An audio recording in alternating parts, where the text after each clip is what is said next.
Hey, good evening, everyone. Mr. Roy De Los Santos, how are you, sir? I'm great. How are you tonight, Manny? Not bad, not bad. Just got back from work, actually, my day job not too long ago. I thought I was going to be a little late, but it turned out okay. Oh, hold on a second. We're not live on Facebook for some reason. Hold on. Okay. All right. Now we got it.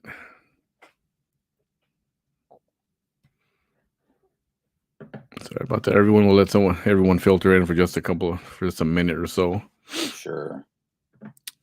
You live in Brownsville. How's the weather over there? I've been out of town for a bunch of days. It's been nice today. A little overcast some parts of the day. Sun was out after probably about 10 a.m. Got a little warm, but that's expected this time of year. Yep. Yeah, thank God that cold weather only lasted, even though it was unusual. Yeah. But it's good to know that those things don't last that long. Yeah, it would be nice. I like those days where it's cool in the evenings and cool in the mornings and then moderate during the day. That's like perfect. Yeah. That would be great if we had that year round. Yeah, it would be, but no, this is Brownsville. It's hot and muggy year round. Good evening, everyone. Sorry about that little blurb. For some reason, Facebook didn't go live automatically. I had to manually pop it in there. We have Mr. Roy De Los Santos with us this evening. He is running for Brownsville City Commissioner for District Number 3. Yes. And we're going to chat with him a little bit, get to know him, and see if we can get some basic questions answered. Pretty much I'm asking all you guys the same set of questions with some variations here and there. We just like to hear how everybody answers, those kind of like a forum style or debate, but Absolutely. Everyone's not together at the same time. Right. And let's see, we will start off by just a couple of comments here. Hi, Peppermint Patty, Rosie. These are a bunch of our beautiful, awesome regular fans. Excellent. Who are here day in and day out, as late as we get. Oh, look, who's there? You know this person by any chance? Marisa, I do. Hey, Marisa, thanks for hanging in with us. Hanging out with us. And yeah, so we've been doing these for the week. I'm trying to get. I'm still waiting for confirmation on some other candidates for some of the other districts, and I haven't heard back yet. So hopefully by Monday. But we did have Carlos Elizondo yesterday. We had Erasmo Castro the day before that, and we had Jessica Puente Bradshaw the day before that. I know not all of them are in your district, but hopefully you got to hear what was on their minds. So yes, I have. Let's get to a couple more things here. Hello, good evening. Good evening, Shonda. Shonda is our resident Pennsylvania resident. She's from Pennsylvania. Nice. She's got some weird ties to Texas somehow, and I keep forgetting what that tie is. But and I've got a good buddy up in Pennsylvania. He's an old college buddy of mine, but he's a lawyer now in the petroleum industry up in Pittsburgh. Oh, there you go. It's a small world. Shonda, yes. Good evening. Nadia, good evening. Felipe, welcome. Thanks for watching tonight. Hey, Felipe. And we will start off with the very basic. Some people may not know who you are. So we're going to start with, who is Roy De Los Santos? That's a great way to kick off the conversation. My background is fairly diverse. I've got a lot of experience in healthcare. I used to do medical billing and public relations and marketing in the healthcare industry for home health, adult daycare centers, and physical therapy and rehabilitation. I spent some time in the hotel business and the hospitality industry in guest services and corporate sales, and I really enjoyed that. For the last 21 plus years, I've been a senior manager with AT&T. And I love AT&T. I started off as a Spanish-speaking billing operator in our call center in Harlingen, and I've been very fortunate to move up the ranks while still remaining in South Texas. My biggest focus with them has been on executive and regulatory complaints, some marketing related to our video products, and customer experience and customer service. Okay, excellent. And how did you end up in this position where you're at right now? What do you do? I know you're somehow related to the some kind of festival, some kind of little popular festival they have here, huh? We like to call it the biggest little party in Brownsville. We just invite 40 or Yes. 50,000 of our closest friends last weekend of February every year during Charo Days. Yeah, I've been with Sombrero Festival since late 2004. And this was in preparation for the 2005 year. Our president going into 2005 was David Musso. And David was originally from Houma, Louisiana. He's here in the Valley now. But he and I had spent a lot of time working side by side with the Elks Lodge, another great nonprofit organization here in the community. And as David was moving into his year as president, he's not bilingual. And because of our close relationship, he asked if I would stick by him and handle some of the interviews with Spanish papers, Spanish television, Spanish radio. And as I hung around with him and looked around the festival, I started to eye certain things and asked how they did certain things, what they charged certain people to do what they did. And I just felt there were huge missed opportunities that were there.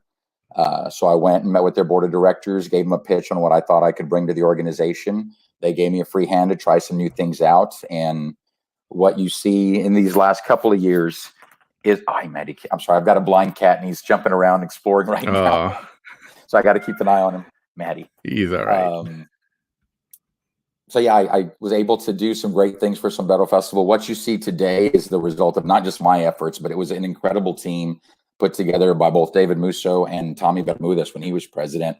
He was the one that first made me an officer of the festival. But yeah, we're very proud of what we've done. You know, we're all about giving back to the community. We don't get any private or public funding. No taxpayer money comes to it. And we give back. We pay the city for services that we use. We hire off-duty police officers. We pay for park use. And then we give back anywhere from $50,000 to $100,000 a year to nonprofit causes and organizations in the community. Oh, okay. That's excellent. We're very proud of that. And how did you take this step towards into politics? Is there something that you were involved with before this and made you say, maybe, you know what, maybe I do need to get into this? I've had folks asking me to do this for years. Now, I have done this before. When I was a student at UT Brownsville, there was a big controversy going on at the time where there had been someone on faculty and staff who had plagiarized students' work and printed it as their own. And there was no policy in place for plagiarism aside from if you're a student and you're caught plagiarizing, you're thrown out of college. But for someone on faculty or staff plagiarizing, there was no penalty.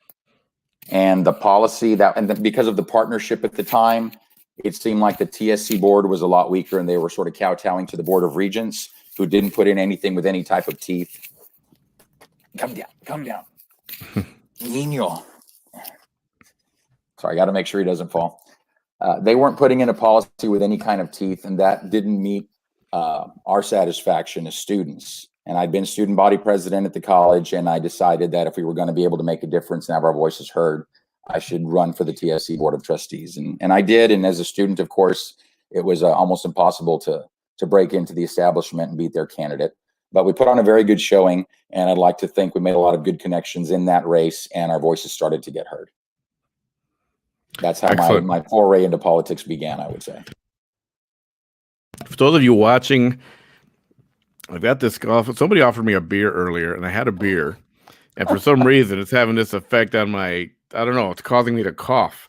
So it's not Rona. It's not any of that stuff. It'll clear up in a couple of minutes. It always does. And the second thing is, you do see a lowercase L in De Los Santos.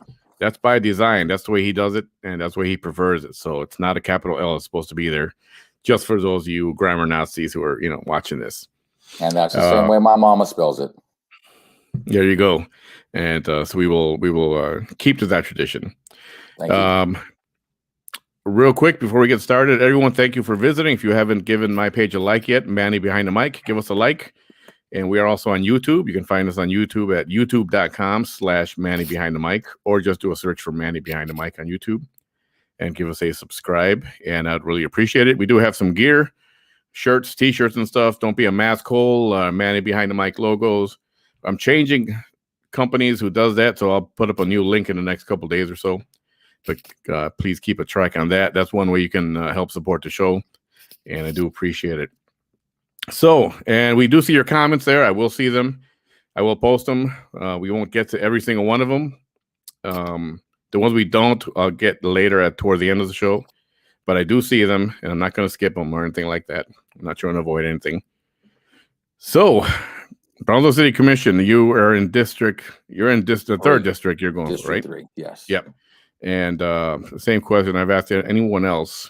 What is your goal? What are you hoping to accomplish while serving on the city commission? Well, first and foremost, what inspired me to jump into this race was the fact that Commissioner Munguia was not going to seek re-election. He's someone that for the bulk of his term did a very fine job. He was always a big supporter of mine, and usually we agreed on a lot of the issues. The way he voted on a lot of things I was in agreement with. So I was very proud to have him representing me. I know in the last few months, I think it's evident his heart wasn't in it to come back and run for re-election. And once I had confirmation he wasn't going to run, that's what made me feel the need to jump into this race. I listened to what names were being circulated, and I heard very few at the time. There was only one name at that time that I would have considered stepping aside for and endorsing and supporting, but ultimately he decided not to run. And once that happened, I felt it was important that the people had some great options for District 3. And I think that's what we ended up with. I think we've got 3 of us in this race, great options all, and we'll leave it up to the people to decide who they'd like to best represent them at the city.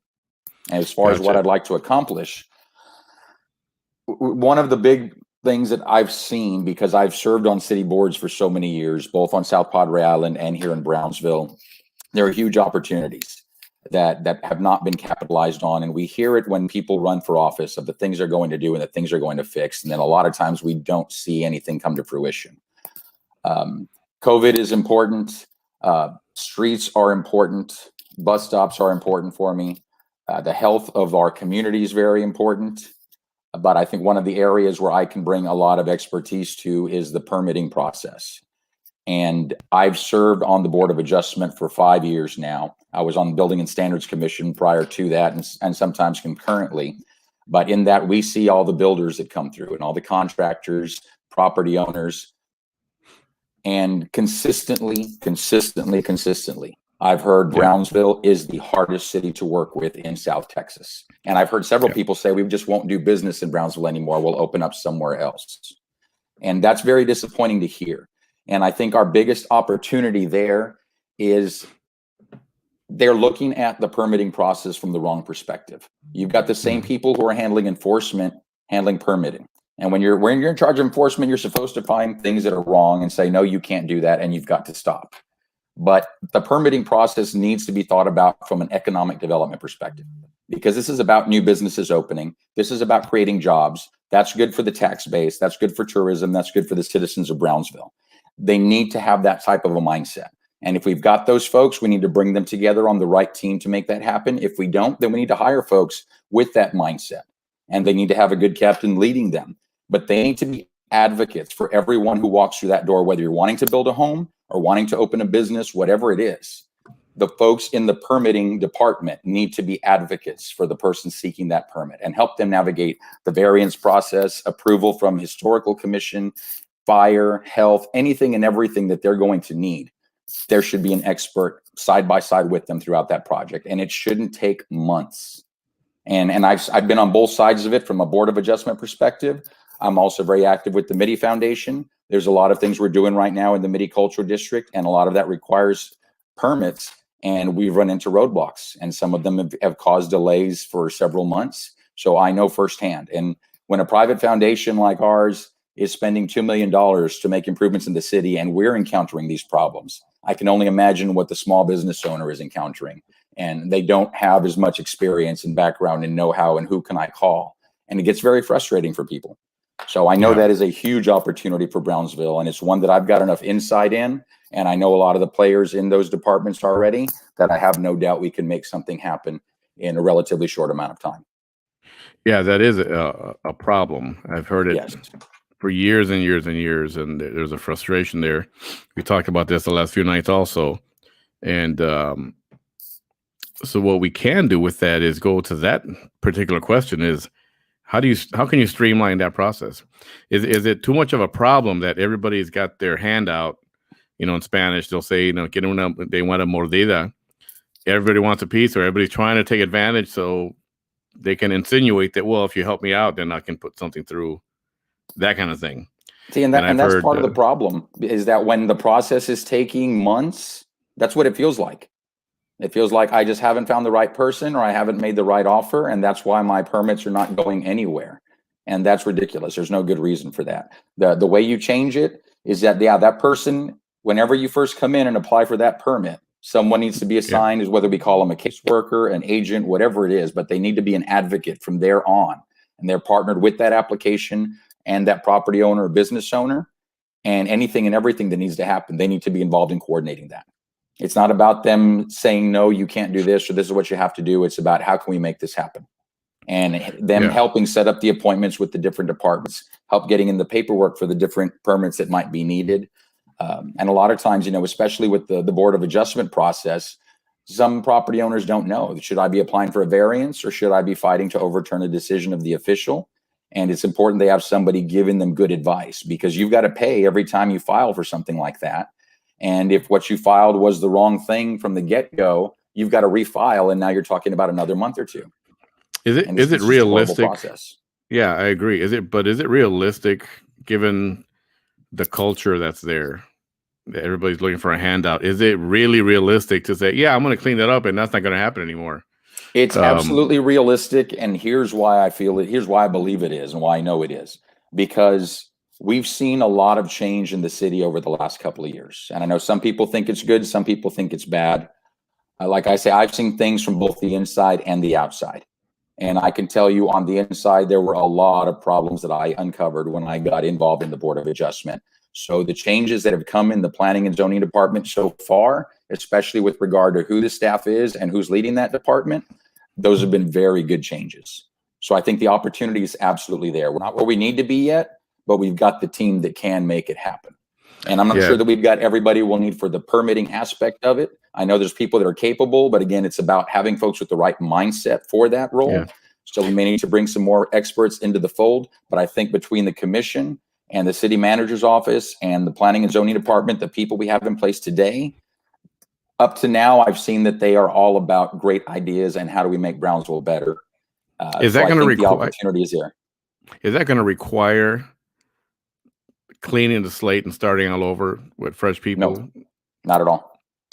Not at all. Because some would have you think, well, you know what, there's so much corruption there, it's better to just wipe out X number of people and just put fresh.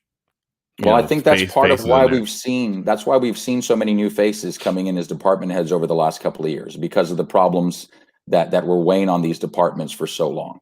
And I know I can say firsthand, one of the things that I fought hard against was city officials who were encouraging board members to engage in conduct that is considered unethical. Because in our role on the Board of Adjustment, it's a quasi-judicial board. We're the final decision for what we do. Our decisions are not subject to review by the city manager or by the city commission. It can only be overturned in a court of law by a judge. So that's a lot of power. We're applying the law. So there are very high standards when it comes to an ethical perspective. And just like in a court, you shouldn't be having ex parte conversations with applicants, and vice versa with the city department that's going to be fighting that applicant. And that was being encouraged, not just by city officials and staff members, but even folks in the city attorney's office. And I knew it was wrong because I had a background in that from years on South Padre Island Board of Adjustment. And I'm very proud to see that a lot of changes have been made. And I'm very, very proud of the board we have in place today for the Board of Adjustment. Yeah, that's definitely a good thing. And it's been my feeling since I've moved here. I moved here in 2000. Mm-hmm. And I realized that there were a lot of situations where they wanted to be, oh, well, that's how the big cities do it. So this is why we're, and the problem is, you know what? This is not Chicago. It's not New York. It's not Atlanta or LA. And it shouldn't be so difficult to bring about, I want to open up a business here.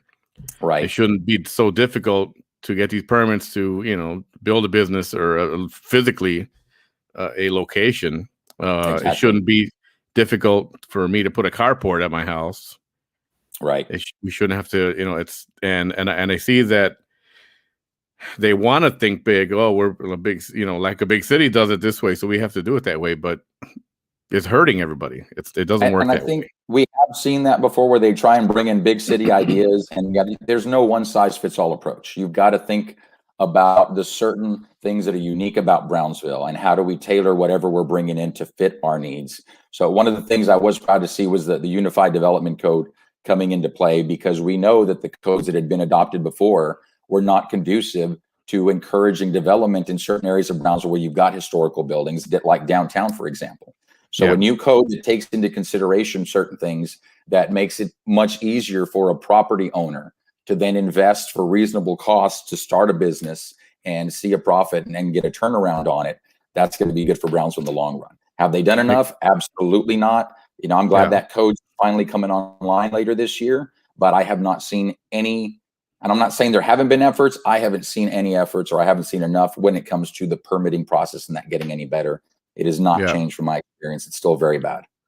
Yeah, and just like I said, like I've been saying the last 3 nights, you make it easier for a business to come in here. I mean, that's just revenue for the city. It's more revenue. Absolutely. Period. Yes. I mean, why would you economic want to? development? That's the hat we've got to wear when it comes to permitting. Absolutely. One quick comment we'll throw at you from Snoopy here. So, what sets you apart from your opponents? And can you list your opponents, please? Absolutely. So my opponents are our former fire chief, Carlos Elizondo, and he's a former school board member, and Jessica Puente Bradshaw, who I know is an entrepreneur because I've seen some of her interviews and I know she's got some experience in education. And she's also run for city commission previously, and she's run for Congress before. Right. So I don't like to compare one against the other because I think each of us has strengths that we bring to this role. And I think it's important that the voters get to decide who they think can best represent them. All I could say is, or all I would speak to is what's unique about me. And I'm not saying that they don't have these qualities, but I can say what my strengths are is, one, the experience and the intelligence that I bring because I've been involved with these processes for years. I've got a track record of success with organizations like Sombrero Festival, with AT&T, and what I've accomplished. And also when it comes to the city, the accomplishments there had to do with being able to get people to work together and bring people together and ensure that we all start working towards the common good and what's best for the city of Brownsville. And a lot of times we don't start off on that foot, but we can absolutely end up that way. And I think I've got a great success rate in that area. And I know it's very easy to criticize from the sidelines right now on everything that's gone wrong and how bad of a job one person's doing versus another. But no matter what, whichever one of us gets elected, we need to work with those commissioners and we need to work with this mayor. And the best way to do that is by sitting down, talking, and making sure they understand the ideas. And we look at, well, who's got the best idea for Brownsville? How do we make it happen? And now let's work together on it. And it's not about, well, you know, I had a proposal 6 months ago and he didn't vote for my proposal, so now I'm not going to vote for his. That's not good government. That's not what Brownsville should be about. But that's what Brownsville has been about for years. That's what's held us back. And we can absolutely do better. Absolutely. And I know my mentality, the way I operate, I will absolutely do it from that mindset of whoever's got the best idea, I'm going to support it. Excellent. Working together is something that somehow, there's a term for it in Spanish, but I'll say it nicer, you know, a fuerza, that you guys, people have to work together, especially when it comes to this. I mean, it's very counterproductive. And it's difficult. Animosity, you know. And when you think about the climate in both the state and national level today, it's more and more challenging to be able to do that because you see both sides wanting to dig in on their positions. And whenever I've got enough votes to block you, then I'm going to shut you out. And then vice versa. When the votes go the other direction, they shut out the other side. That's not the way to govern. And that's not why we're elected. We're elected to represent the constituents and the voters, the citizens of Brownsville. But it's about working together, sometimes compromise. But whatever those compromises are, it's got to be with the best interests of our citizens in mind. Nothing else. Yeah, agreed. Next question from me. What do you believe is the single most compelling issue? What's a hot thing going on right now? What is a hot topic, hot situation right now? I can't say there's a single. I can say some of the biggest issues. PUB is one. And this is another area where I think it's about mindset. We've got some very, very experienced business people on the board of directors at PUB. But these people are successful in business because in business, you're all about turning a profit and running an efficient operation. And how do I make the most money? And that's all fine and good if that's all you're trying to do. But with a city that owns its own utility, one of our priorities should also be how do we bring the most affordable energy costs to our citizens? Not just lower than the competition, but absolutely the most affordable we can do. That should be our priority. TSC is a great example in lowering tuition locally for college students and growing enrollment when other colleges are struggling to keep up with their enrollment. And that's the type of thing we need at PUB. Is first we look at how can we bring the most affordable services to our citizens of Brownsville, because they are the owners of PUB. And once we're doing that, what surplus do we have, and how can we put that surplus to work for us to now maximize profits that will come back to the city and help fund the projects that we need here. So speaking of PUB is a energy, big one. speaking of PUB, and you're right, it is PUB and energy, and the crisis we had recently with the cold spell. Oh, yes. If you had to give, and I'm going to say the city administration, the city leaders, a grade for how they handle that, keeping in mind, I do realize some of them may be your friends, or you're closer to some than others. Still, as a concerned resident, and looking at it really honestly, what kind of grade would you give them, and your opinions on what they did and didn't do and what they should have done? And fortunately, since I'm on very good terms with all of them, and they know me, they know this isn't personal, but I would say I'd probably have to give the city a D for their handling on that. There was some things they started to do right towards the end, but it shouldn't have taken several days for things to start happening the right way. One, communication is so important, and there was not enough communication going into this storm. The power plant that we have that we could have brought online, and I understand that there are regulations and ERCOT and things that may handcuff them. We need to look at that. I don't know enough in that area, but I'll tell you what, if a city's got a power plant that they could turn on and that will result in lives being saved, nobody in this country should have the right to tell us, no, you can't do that. And if we have to file a lawsuit in federal court, then that's what we do. But as a city, we need to be able to have our hands untied and know whatever resources are available to us. And there might be some cost that comes into it, but we need to make it work if it's going to save lives. And I think there are lives that could have been saved as part of this winter storm that weren't. And that's part of the reason for the grade is the D, is that power plant should have been brought online. Communication should have been much better. Facilities and shelters should have been open much sooner. So there's a lot that we could have done better. And now what we need to do is take those lessons, put together that plan for if ever this should happen again. And just like we know hurricanes are a regular occurrence in here, there should always be an emergency preparedness plan, and we check it to update it as needed. Now we've been through a winter storm, so there's no excuses anymore. We can't say, well, nobody could prepare for this. Nobody could expect this. Now we know. And it's incumbent upon us to make those preparations now. And it is scary to think, and that was cold. That's something that hardly ever happens down here. I mean, that was it was something. I was further up north working in a different state, 1,000 miles away, and it was colder in Brownsville than it was up north. Yeah, and that's when I realized, holy crap, it is getting like that down there. Yes. So it's the thought that a hurricane might come by on a busy hurricane season is just. It's scary, if this happened with just a simple cold. Imagine if we get, flooding and water and the winds. It's difficult to think what would happen there. Absolutely. And to me, it's all about, like you said, planning. Planning has to be done. It may never happen for 50 years, but it doesn't matter. You got to plan for like the worst situations that happen. That's right. And I don't believe that was done. No. Communication is big. Also, I'm big on communication. As formerly being in charge of in a certain city for United Airlines, my employees, I felt it was important. They heard from me regularly, and they like that. And people like hearing what's going on. If once your leader disappears for a little while, it's like, where is he? That's why I hired him to tell me stuff. And so something as simple as communication, even if, the worst case, he only communicated and did nothing else. At least he was talking to everybody every day. And I'll tell you, that's one of the things that's important to me. If I'm elected, there's never enough opportunity for communication. But one of the things I'd absolutely like to do is host a quarterly town hall, and not just limit it to the voters of District 3, but anybody in the city who wants to come to it. And I want to work with some of our local groups. Like, two of our most important groups are the Firefighters Union and the Police Officers Union. I'd love to see if I could get those unions to host one for one of the 2 quarters out of the year, and then find some other groups, whether it's a Rotary group or an activist group that's fighting for citizens' rights and fighting against voter abuse and things of that nature, that they're interested in protecting the people's rights. I'd love for them to host as well. So if I can find 4 groups, and that's absolutely an invitation to those 2 unions, I would love to partner with you guys in organizing something like that. And even if I'm not the commissioner for District 3, I think that's a huge opportunity to host town halls once every quarter and see which commissioners we can get there to sit and talk to citizens, to hear their concerns firsthand.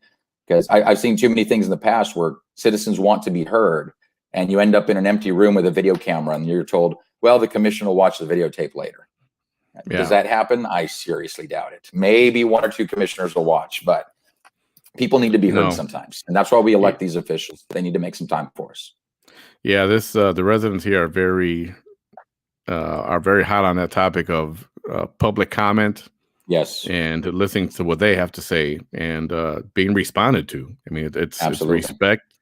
And I think it is, that's the way it should be. A couple of things here from a chat. Mr. De Los Santos from Teresa Lamas. What of your family life has prepared you for the position you're running for? Who is one of your historical heroes and why? It's a good question. That's a great question. So family life. I think with any family, you're always going to have opportunities and challenges. And again, it's about what role do you play when there are divisions in a family? And I like to think myself, my sister, my cousins especially, where we see division with generations that are coming before us, and we saw the mistakes of previous generations, we were able to say, that's not how we're going to end up, and that's not how we're going to do it. And if we have to give our parents a wake-up call to remind them that that's not who we are, then that's exactly what we do. And I think we've done that to a great extent over the years in the De Los Santos family, with other branches of the family. And as a result, it's made us a very close, tight-knit group. And it's unfortunate we lost the patriarch of our family, my grandfather, Celestino. He was a World War II veteran, 94 years old. We lost him in January to COVID. But every year, he would host a New Year's Eve party, and family would come from all over the state because that's how close the De Los Santos family is. And it was his brothers, his sisters, our cousins, our second cousins, great aunts, great uncles, the whole family coming together. And that's a testament to the family has to work together. So I think that's some of what the family life has instilled in me. I was very, very blessed in how I grew up. Mom did not take a job and start working until my sister and I were both of age to go to school. Prior to that, she kept us at home. She took care of us, and we had little desks in our bedroom, and Mom would give us lessons every day until we were 5 years old and going to school on our own. So that's very awesome. Proud of that. It's made me a well-rounded individual. So that's how my family life is going to contribute to this. Historical heroes and why? Probably, and I know I've got them both on my my LinkedIn profile, and I like quotes from historical figures when they make sense and they speak universally. Mm-hmm. I don't believe in looking at a person and trying to find their flaws and trying to find their mistakes along the way. I try and look for the good in everybody, and we need to celebrate what good they did and what message and legacy they left. So the 2 quotes that I have on my LinkedIn is from President Kennedy and President Ronald Reagan. And my favorite quote is probably the Reagan quote, where there's no limit to how much good you can do if you don't care who gets the credit. And for President Kennedy, it's right along the lines of everybody can make a difference and everyone should try. Very good quotes and very good people to follow and to keep an eye on. Absolutely. Very good. Thank you. VAW Network says permit department and the process needs improvement and monitoring. Totally agreed. We just touched on that. Another question. This was going to be one of mine. What is your view on the current city manager's job? I know he's taken a lot of criticism as missing in action is a term that's been used a lot. And your views on that? I've heard that term a lot, and I think that's going to be the easy attack for anyone. But I really think, especially as we saw the winter storm, is a perfect example. Frequently, we saw the mayor out there in front. Now, if we'd seen the city manager holding those press conferences, people would be saying the mayor's missing in action. Yeah. But we had the mayor, so they're saying the city manager's missing in action. We're always looking for a villain. We're always looking for a bad guy. We're always looking for someone to fault. The mistakes, and then that was part of the D grade on how we handled that storm. That's for everyone. That's for the commission. That's for the mayor. That's for the city manager's office as well. But I've worked side by side with both Mr. Bernal and his team, Ms. Walker, with Marina, with Helen. They've got an amazing team in that department. And like I say, I love what I've seen in these last couple of years. And while I haven't seen enough gains in the permitting office, I can say in the city manager's office, very responsive. When we have needs, they're absolutely being taken care of. And I'm not saying that's true for all citizens, but I've seen an improvement over what I saw in the past. So for the city manager, his current job performance, is he visible enough? Probably not, because even I have a hard time getting a face-to-face with him. But I also know that the issues that are important to me, he's handling much bigger things. And that's what we pay him to handle. We pay him the big bucks for that reason. And if I need to talk to somebody above a department head, I can call my commissioner, I can call the mayor, and that's where I go today. But to date, whether I'm dealing with one of the assistant city managers or a deputy city manager or someone on the commission, I've had no problem getting things addressed. So I can't say he's doing a bad job. Even if he's not visible all the time, I can't say he's doing a bad job at all. Yeah, and I understand that. And the reality is people like to see who is working for us. Right. And be it a gratuitous interview or Facebook Live or something, people can't put a face to the name or a name to the face. That makes perfect sense. Things and I'm like sure we this, can get him out there a little bit more. Yeah, I think it would be good for everyone, for him, definitely. But for those that haven't seen him or that don't see him, I can vouch for him. He's absolutely working for us. We need to see him a little bit more, but he's absolutely working for us. Yeah. Just remember, sometimes it's those little things that can make a difference of how the public views you. Absolutely. Question for you. One problem is voter turnout here. It's always been the problem. Right now, we've got a population of just under 200,000, if I'm not mistaken, roughly. Mm-hmm. And the voter turnout is less than 10% of that, if I'm not mistaken, give or take. Mm-hmm. Those are horrible numbers. Yes. What ideas might you have? What needs to happen, in your opinion? For me, I happen to think it's an old school, maybe the elders that are, whatever, I don't care. Whoever gives me the best chicken plate, that's what I want to vote for. And it shouldn't be that way. And they're not at all. They're good to leave things the way they are. And that's the problem that we're having right now. What might you bring up to, I don't know, get a better turnout? Well, definitely. And I know I had this experience when I was a student running for the TSC board, is having a polling location on campus for students is important. So I think expanding the number of locations to where it's more convenient for people to vote, that's one first big opportunity. Also working with businesses and possibly working with the Chamber of Commerce to lead something like this.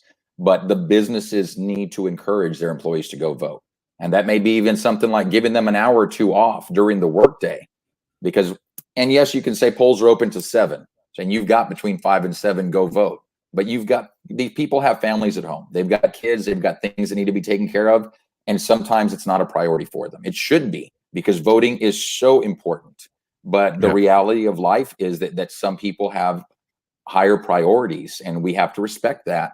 But I think if we can encourage our business owners locally, and especially our big corporations and our franchises, not just the mom and pop organizations, to encourage your employees to go out and vote, and to even give them time. If it's clear that they wouldn't have the time to go before work or after work, give them time. And it doesn't have to be on election day. It can be any time during the early voting period. But greater access to being able to vote, and I think a partnership with the business community encouraging that, I think would be a great way to boost those numbers. If I'm not mistaken, isn't it a law that you're supposed to allow your employees X amount of hours to go and vote? I don't believe so. I'd have to look into that. I know there are a lot of companies that do that as a matter of practice and policy, but I don't think it's a law, and I could be wrong on that. And I could be also, but I thought I heard something like that. It would be a good policy for every proposed. It's been proposed that we have laws like that, and it's been proposed that election days become holidays so that everybody's off of work and can go vote. But I don't see those coming into play anytime soon. Yeah, understood. Speaking of, let's do a couple more comments here so we don't get too backed up. Absolutely. And Martin Sarkis, the problem is we want to use New York like the big city. Things don't apply here. Exactly. We touched on that already. We did. Small business support by the city who's out there truly supports them. Again, it's paramount for an entrepreneur to want to be able to open something without Yes. without having to mortgage his house Right. or get certain work done. For the one that I keep hearing is a pizza guy who wanted to open up a restaurant, and some kind of oil tank of whatever 50 gallons was required, and then all of a sudden they said, no, you need to make it 350 or what. The numbers are just variables. And they told him he needs a bigger tank, something that was not in the original in the code, and he just ended up not opening anything at all. And so that's how that story goes. See, and I don't know all the facts of that story, but that's definitely a problem. And I can say I have seen firsthand, and this wasn't under the current administration, this was under a prior administration, but firsthand I saw a business that opened up and they needed a variance. They came before the Board of Adjustment. They were given a variance because the lot they were opening on was so small. You either couldn't build anything of enough size to make any money at or do anything good at, or if you built something at a decent size, there wasn't enough room for parking. So you had to get a variance. We granted them the variance. It wasn't a problem. Yeah. But within a year, one of their competitors complained to the city. Well, how come they're not having to have more parking like I do? And the difference was where this competitor was, there was plenty of room for parking. Where these guys were, there wasn't enough room for parking. Yeah. Despite the fact that they had been issued a variance, an inspector went down there and cited them. That's just wrong. And it's like you're saying, this is the standard. You did everything you're supposed to, but now we're going to move that line. And you're going to get cited or you're going to get told no. That is not acceptable. And you've got to rise above even the appearance of impropriety. And it doesn't look good when we've got city officials that have restaurants, especially in the pizza industry, and someone else is getting shut down. So it's important that we look at the facts and something like that to make sure that there's no impropriety there. And I can tell you one of the best examples is Sombrero Festival.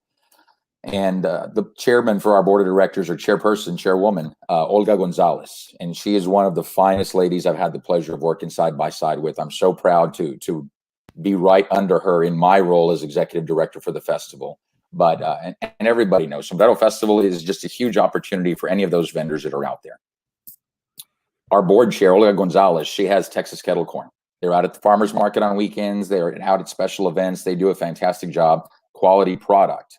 We've got a kettle corn. It's so good. It's so good. Now we've got a kettle corn vendor at Sombrero Festival. This would have been a perfect opportunity for the old way of Brownsville doing things to say, well, guess what? Now one of our board members is a kettle corn vendor, so we're kicking out the mom and pop vendor and taking it for ourselves. And she has absolutely not done that. Anytime we've had vendors who have been with us, we believe in loyalty. And if they're doing a good job, they're taking care of the people and they're abiding by the rules, they're going to keep coming back year after year. That's the kind of example that everybody should be following. That's the kind of example the city should be following. And I'm very proud that our board chair at Sombrero Festival, Olga Gonzalez, sets that example for us.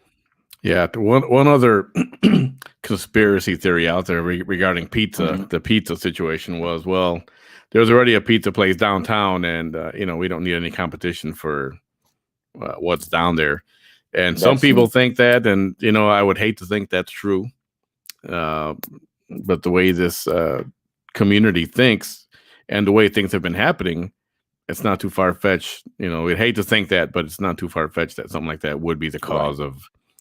Considering Brownsville's past, it wouldn't be shocking to hear it considering Brownsville's past. You can see, you've been here long enough, and you can understand how residents are cynical to certain things. Like, I'm born and raised. I grew up on Southmost, so I know the history of both the county and the city. And I've seen a lot of it firsthand, so I know exactly what you're talking about. And there's no law that prohibits that right now, nor should there ever be. There should never be a law that says if you've got a pizza place, you can't open another pizza place within so many miles now. Right. That doesn't make any sense. If it's a chain or something like that, or franchise, I can see where they got their boundaries and limits. Yeah. But independent mom pop little pizza or restaurant or whatever it is, you're correct. Right. And that's what capitalism's all about, is whoever's got the best product and the best customer service, they're going to prevail. And if somebody's not cutting it, they shouldn't be able to stay in business just because they've locked up the market. Nobody can come in and compete with them. They need to be able to put forth first-class service, first-class product, good health protocols, and that's how you succeed in business.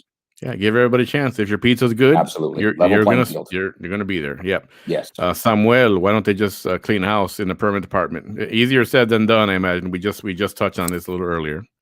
Well, and in the permit department, and I think we touched on that a little bit, but let me just say to that, it's not so much clean house in that we need to get rid of everybody who's there. It's that there's roles that those folks can fill. And especially when it comes to enforcement, inspections, and other things after the fact when businesses are open, I think there's a role for everybody who's there. But when it comes to permitting, that's the most important one. We need folks who are thinking from an economic development perspective. And if we don't have anyone in that department who's ready to do that and who can prove themselves in that capacity, then we need to bring in additional people. That doesn't mean fire those guys. That means put them in a role where they're better suited. And if they've got to perform and meet expectations there, but make sure in the permitting area, people who are going to do the job the right way and from the perspective that I'm here to help that business owner make this happen. Yeah, and this question just piggybacks on the previous one, which you just responded to right now. And sometimes city employees are working Scared. to be fired to too many chefs in the kitchen. Yeah, that's true. I can't say that's not true. I like to think it's not as bad as the city as it is at some other entities in South Texas.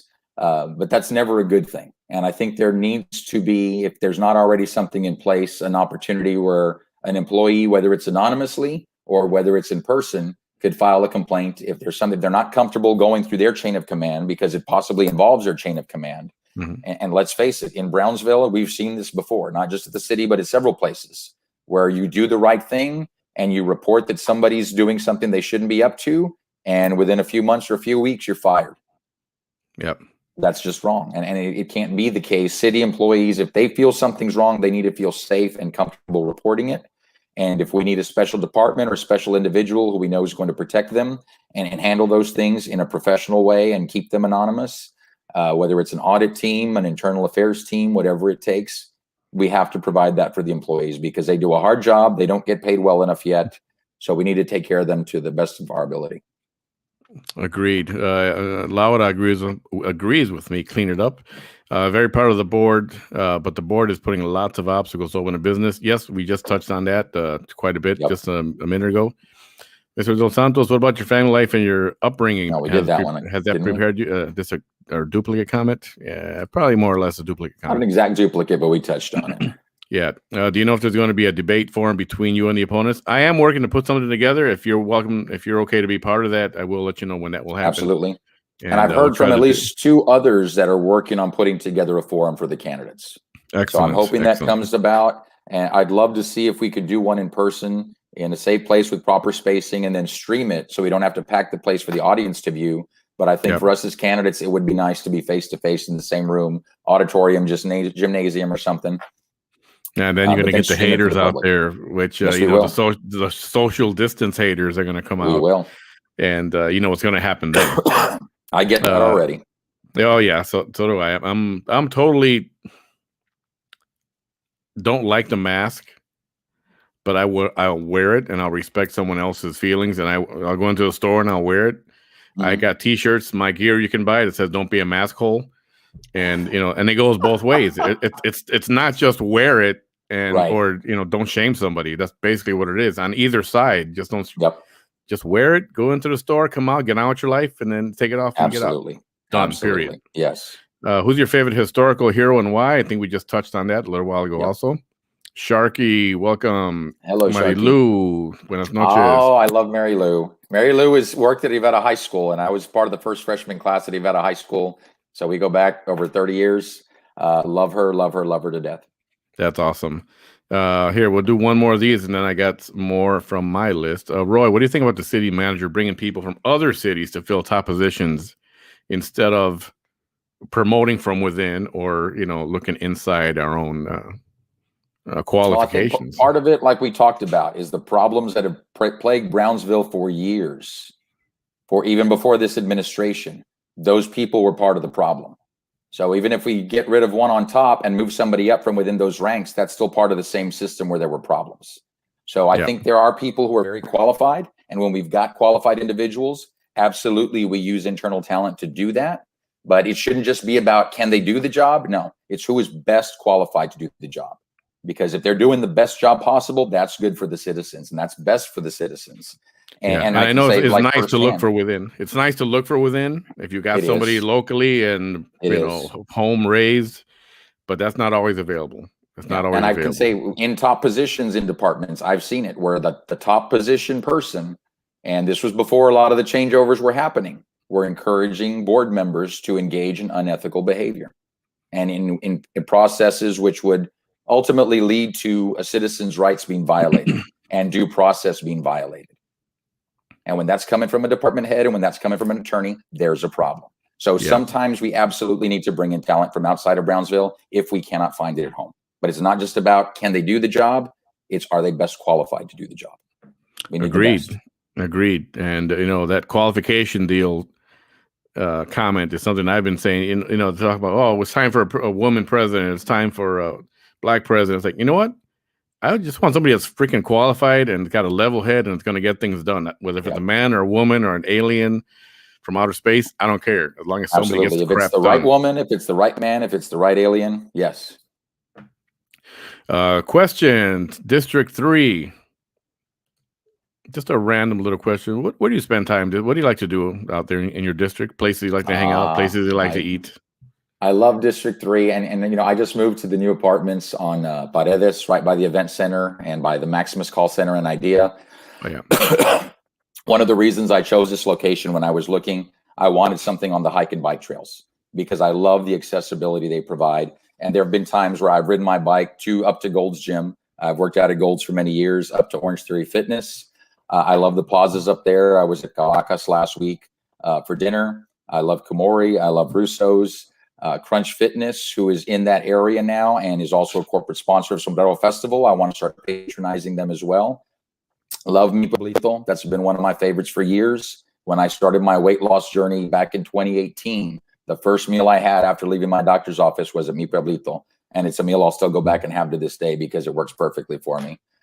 Those are some of the places without hurting love, anybody, especially without hurting anybody's feelings, was that your favorite taco place? I'll say, what's your favorite taco? Street taco restaurant. I really like La Botana, which is just right down the street from me, but I also like Ultimo Taco, which are both in District 3. Now, Cobbleheads is one of my favorites, one of my regulars. They're another great partner of Sombrero Festival, as is the Vermilion. And they're both in District 3, and I love that. And then, of course, along Palm Boulevard, I love Spanky's and Lola's. I love Crepe Town, which is not right in District 3. It's just right outside, but Crepe Town at the Museum of Fine Art. Any businesses in the Midi Cultural District, I'm going to love patronizing as well. Terra's is one of my favorite downtown, and Las Ramblas. Oh, yeah, absolutely. We are speaking with Roy De Los Santos tonight, running for City Commissioner for District number 3. And we are reading your comments here. So when you do have something, please pop it in, and I'll get to that in just a minute. And don't be shy. Definitely don't be shy. So it's been said, and I've said this with the other interviews, traffic has been a bit of a problem. Yes. And now with this, I know it wasn't a design by the city of Brownsville, but that median thing going on in Boca Chica has created quite a mess. Oh, it sure has. Your thoughts on traffic, anything to alleviate what might be done to alleviate? And I'm talking signals also. Some signals are just not in sync, or they're too long, or they're too short. That's been a problem for a long time also, and it's something that's just hasn't been taken care of. Yeah, and that really goes to planning and master plans and thinking about the future. And I remember there was a time when the city was on a big kick about wanting businesses to build on the front side of their property, like right along the street. And I thought that was a huge mistake. I understand the look they were trying to go for, but then if you've got to expand that road because the city grew and there's so much traffic, you've left yourself no room to expand anymore. Yeah, I think that's one of the problems we have on Pablo Quisel right now. Is we know we need more lanes on Pablo Quisel, but there's no room to put them there because of the way the plazas have been built almost right up to the street on some sides. Yeah. Boca Chica on the medians, the construction to get there is a horrible mess, but Boca Chica has been a mess for years. And trying to get into plazas on the opposite side of the street, trying to turn, and you've got people pulling into the left turn lane who are wanting to merge right or make right turns. It's a nightmare. So I'd like to think that in the long run, the medians are going to be a positive. I know it might mean going a little bit further down the block and having to loop around. And I've done that in other cities. It's not a huge inconvenience. And in my experience, traffic seems to flow a little bit better. I think one of the biggest mistakes made when medians like that get put in is the space to get into that turning lane is too short. So once you've got two vehicles in there, Then if there's a third, you Oh. start backing up and blocking the lanes of traffic flow. Right. That lane needs to be a lot longer than Yes, just it does. accommodate 1.5 cars or something like that. That's a common mistake. And I haven't looked at what's going on down there closely enough to pay attention if that's going to be the case there. But ultimately, I think medians are good, but they've got to be designed properly and with traffic flow, maximum traffic flow in mind. Yeah. And you would think, and I don't know if they did. I'm told, yes, the city was consulted, but how, I mean, okay, I get it. What's a big deal with driving further? Then you got to turn around. But at that intersection at Four Corners, I mean, you're going to have people making U-turns, and now you're going to have, Brownsville PD sitting there collecting tickets all day long. And that's what's going to happen. And if anybody makes an illegal turn, they should absolutely be cited, because we need to discourage that behavior, as I think that happens already too much today. And that's why we have some of the traffic problems that we do.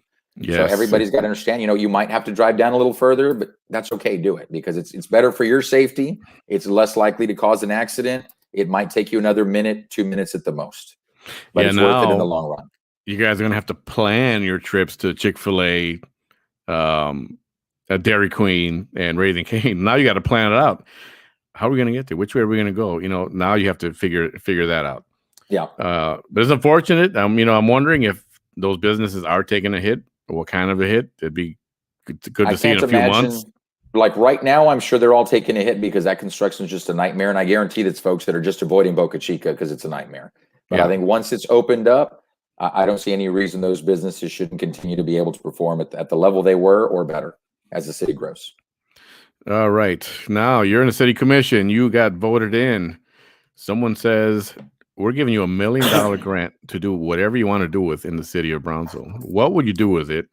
And why would you do that? What would you do with $1 million grant? And you can do whatever you wanted to do. I think, and there's so many big needs for our city right now. I know covered bus stops is one of them.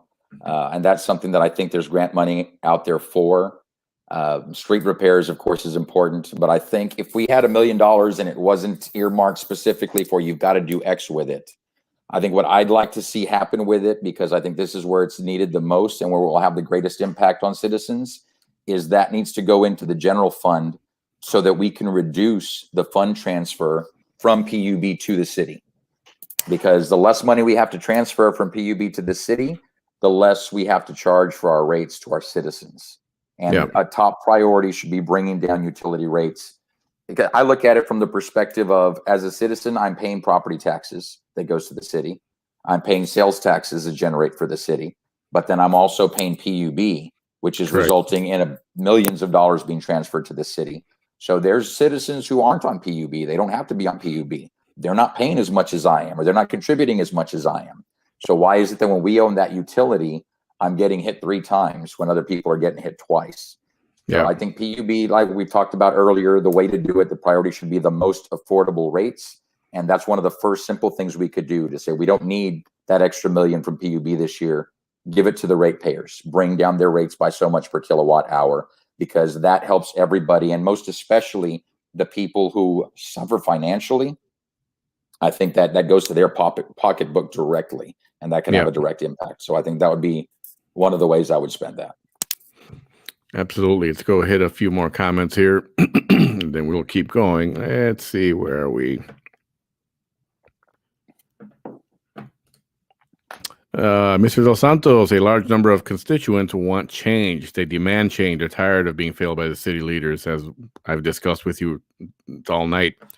That means tough, swift actions must take place. Are you okay to take those? And I'll piggyback on top of that. Someone mentioned the other day, I believe they asked Mrs. Jessica Puente Bradshaw. I'm going to take this off so it's not covering your face there. You see something inappropriate, or you hear something inappropriate, somebody's trying to, slip you an envelope to get something done, or you see it done elsewhere. Are you going to raise a flag and say, whoa, hold on here. Let's talk about this, because that's not right. Yeah, let me tell you, if somebody tries to slip me an envelope, especially if it's whoever it is, the first thing is I'm going to have to resist the urge to punch their lights out, because I just cannot stand corruption, especially when it comes to public service and when you're talking about taxpayer dollars. That's one of the highest offenses in my book. If I see it, absolutely. And as a testament to that, I can tell you that in my capacity as a board member with Sombrero Festival, in the past, there was an entity that we needed approval from their board, and this is a board of elected officials.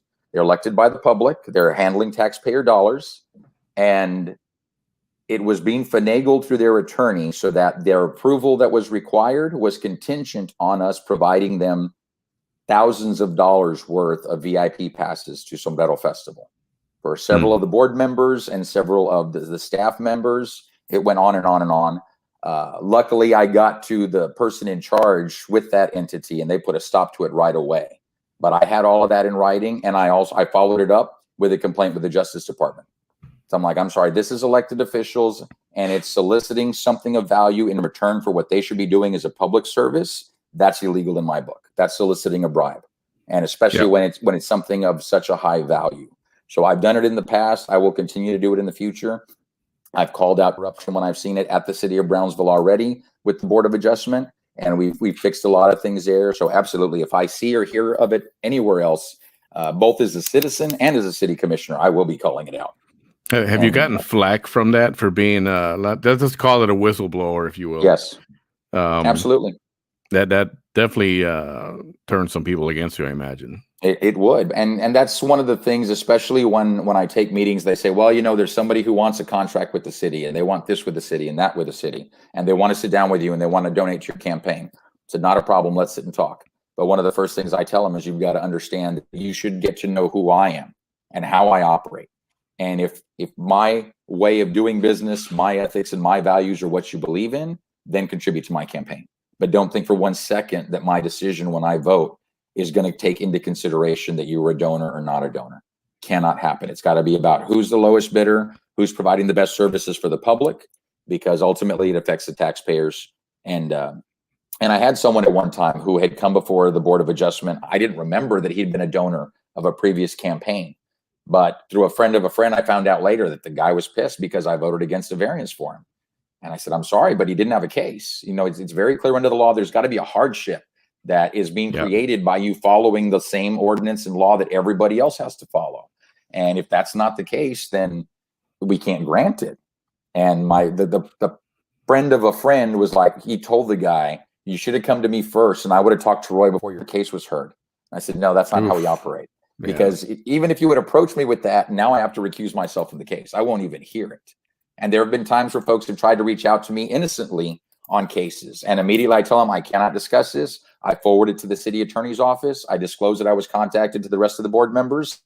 And then we weigh whether or not enough information was sent that I wouldn't be able to operate fairly and impartially, or whether just disclosing it fully to the public before the hearing begins is sufficient so that we can proceed. Well said. And that's definitely good to hear. And I think there was another part to that question. Before the corruption, swift actions. Absolutely, we'll take them. Of course, one person can make a difference, but one person cannot do it alone. Now, I'd like to think that the relationship that I've built with the commissioners and with the mayor and with the folks at the city is enough that they know when I come forward with an idea, it's with the best interest of the city and the best interest of the citizens in mind. So I'd like to think it's going to be more easily received. And that's going to make it easier to take swifter action, because we all know that when it comes to bureaucracy, the wheels can turn very, very slowly, and that's a problem. But even more so if there's some type of tension there, if there's old beef, if there's bad blood, whatever it is. So it's important that we go in there with the mindset of working together for what's right. I think I've got a track record of doing that with these folks already, and that'll make it much easier to be able to act swiftly. But yeah, one of the first things I'd like to see tackled is the permitting process. And I think that's something that we can redesign within the first 90 days and then put into effect and into practice within another 90 to 180 days after that. But there's no reason it should take years to fix this. Yeah. We've seen systems that work in other cities in the Valley and in other cities throughout the U.S. Let's take the ideas that work for Brownsville, put them in place. But remember, this is about creating jobs, opening businesses, economic development. Everybody should be championing that, not putting up roadblocks. Yes, exactly. And that brings us to a question by Joe Valdez. And I agree with this. It's one of the it's a tough community. It's not a rich community. True. Should there be these top jobs or leadership positions that are paying hundreds and hundreds of thousands of dollars? BISD is one example for some of those leaders in there. I mean, they make more than community of Dallas, or in some other large communities. Yep. Well, that's not right. Something's wrong with that.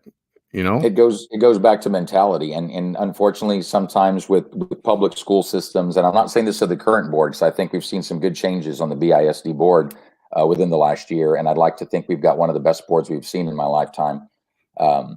But I think the mentality I'd have to disagree with you on that one, but I think a lot of people would disagree with you on that one. That's a possibility. But that's for a different conversation right now. But I would say that for too long, the focus had been on how do we qualify on the test scores and how do we put butts in the seats, because it's about funding. And no, it should not be about the funding. The funding is important, but the priority should be about education. And I know when I was a kid, there was never prep for standardized tests. The tests were there. Mm-hmm. Back then it was the CTBS, the Comprehensive Test of Basic Skills. But it was just like, oh, guess what? This week we're having the CTBS. Okay, great. We took it one day and back to our lessons the next. And it's that we had been properly educated, that we had those basic skills and had no problems taking those tests and passing those tests. As we're nowadays, and I don't know where the formula went wrong, that now it's so difficult for kids to pass these standardized tests without special prep for them. But that's part of our problem. And yeah, it's tough when you've got people who are trying to hold on to their funding to keep those high-paying jobs up there. That's the wrong priority. I mean, funding is important, but priority one has to be the education of the kids. Now, when it comes to should we have people in one of the poorest communities making these big salaries, you get what you pay for to a great extent. And when you think about public servants soliciting bribes over the years, a lot of that has to do with them not being paid enough. So we can keep that system going of, I can call my compadre and I can buy him dinner, or I can buy him a case of beer, I can slip him $100 and my thing will get taken care of. Or we can make sure we hire somebody who's qualified, that the things are going to get done because that's what's supposed to happen in the first place. Not because of who I knew, not because of who you know, and not because of any payoff, but because it's the right thing to do for the citizens of Brownsville. Do we have to look at how much we're paying in some positions? Absolutely. We need to make sure we're getting our money's worth. But I think there are positions where it is appropriate, but you have to hold them accountable. And that's another thing. Another great quote from Ronald Reagan is trust, but verify.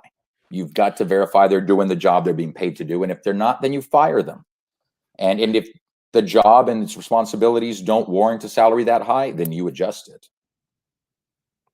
Yeah, trust but verify is yes. And that can apply to our next question here. Here's a nice comment for you. Good job, Roy. Thank you, my dear.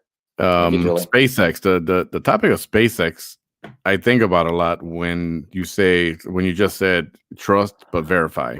Yes. I'm sure many things were promised for the city of Brownsville, and were there, well, not that you would know, but shouldn't checks and balances be put in there every X number of months or every year to say, all right, we're supposed to be here. Where are we?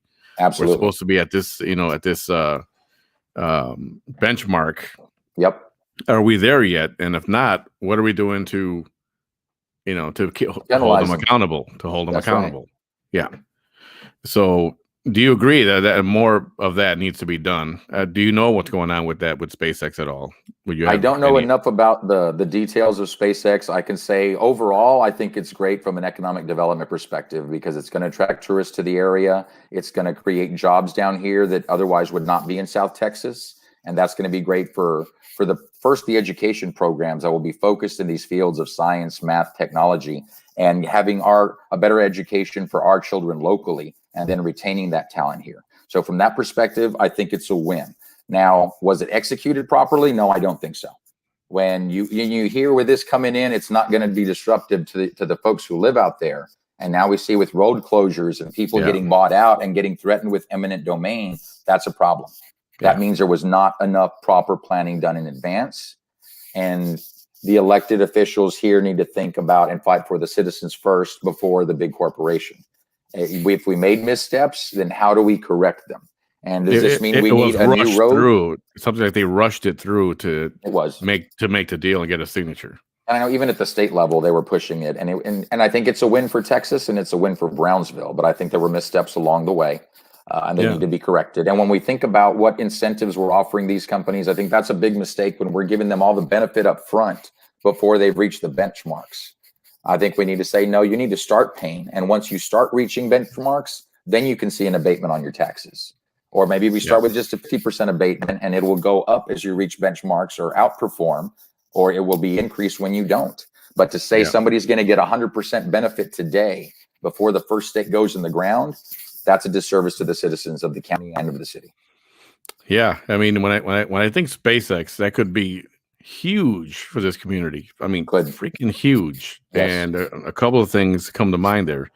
One way to generate jobs and revenue is to build some observation area. You know, obviously a few miles away where any explosion or whatever wouldn't affect, but some nice observation area. People can park, either watch from their cars or get out, and there's a bunch of picnic tables there, and they can watch the thing.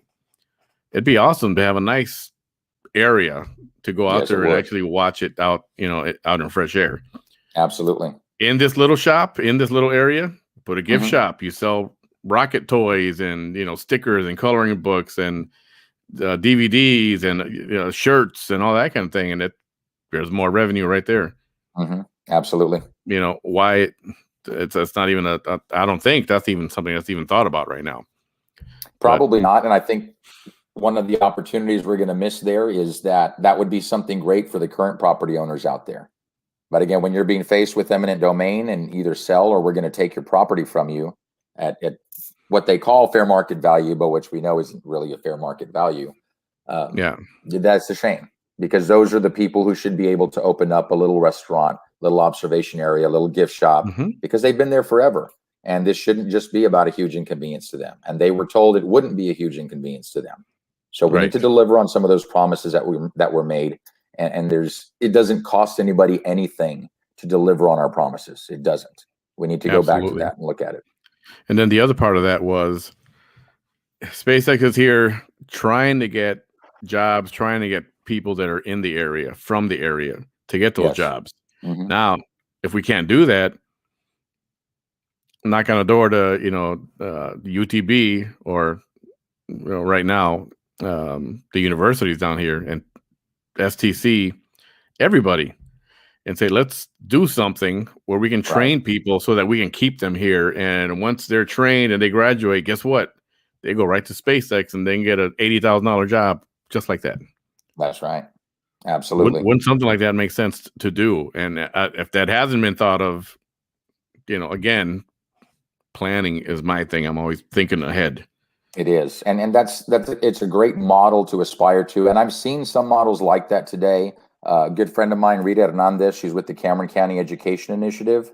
And I love what they do there because they train real world job skills that people can put to use. And they focus on a grant program so that they can provide this to folks that otherwise wouldn't be able to afford this formal training. But they've also built relationships in the community so that for these folks who go through the program, one, it's very easy to find a job for them. But two, they even come back for additional training. And she's already gone out and has great relationships with business owners that if one of those employees comes back for an additional certification and additional license, they're guaranteed a raise. So it's great when you've got that partnership with local industry and an education like that. I think that's a good model. And just like you're talking about, we need programs where we know if you go through this, and it may not be that SpaceX is going to use you here for $80,000 a year. SpaceX is a big company. It's all over the nation.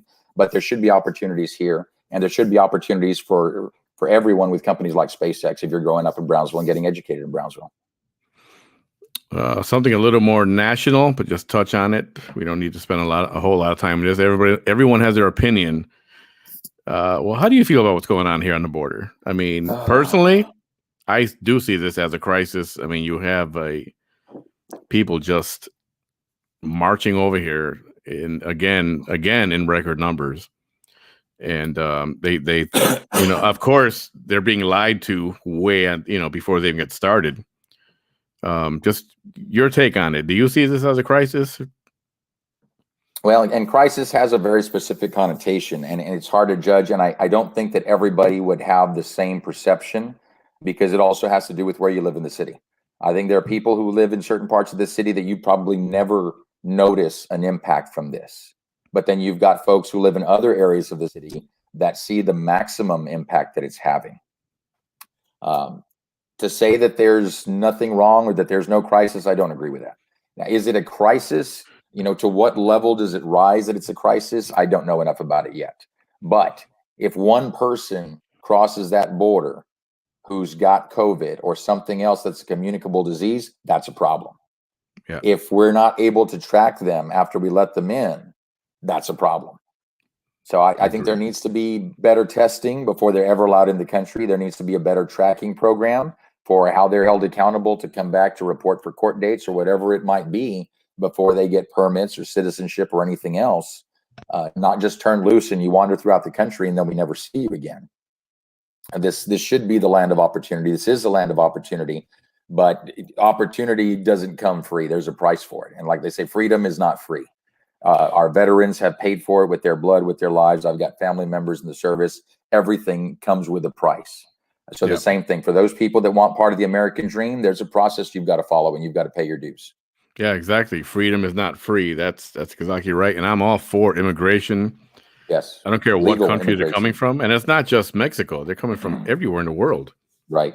And if you have something to offer, yes, we want you here. And no doubt about it. But there's got to be a proper way to do it. And another important thing on this point, Manny, part of the problem also is you've got these decisions being mandated by Washington. And a lot of times the local officials don't get to weigh in on it.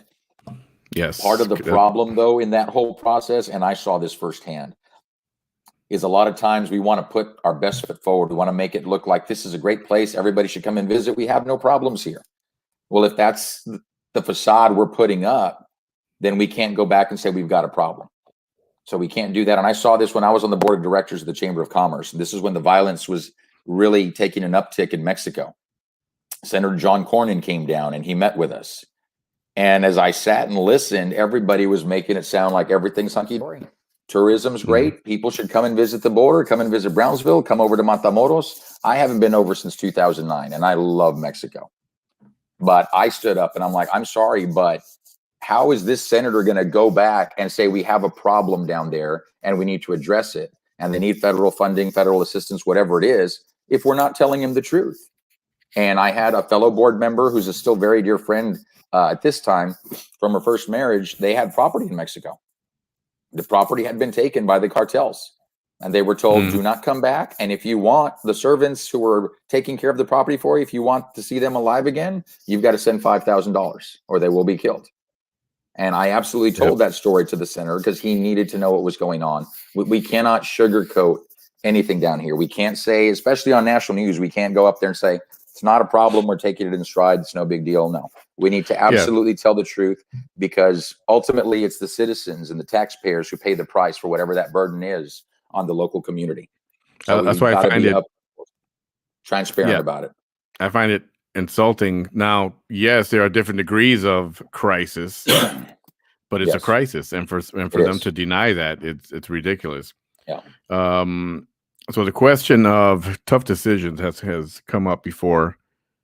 You're in your seat there at in the city commission, and you need to make a difficult decision. One is either not popular with your constituents, or one is popular and you've got to vote against it. And you're not, somebody's not going to be happy one way or the other. And I'm sure this will happen on many occasions. Are you okay with that? Are you okay with, doing what's right in spite of you're going to piss off, excuse the expression, but you're going to piss off a lot of people who want you to do something different. Right. How do you think you would handle something like that? If it's about right and wrong, right always wins. And even if something's popular, and I think we've seen this, and luckily it's not as bad down here, but we've seen this in other parts of the country where you've got people who constitute the majority that want something that we just know violates the rights of others. So it can't just be about what's the most popular thing. It has to be about, is this right? Is it fair? Is it equitable for everyone? So if it comes down to a question of right or wrong, then popularity will not even weigh for me.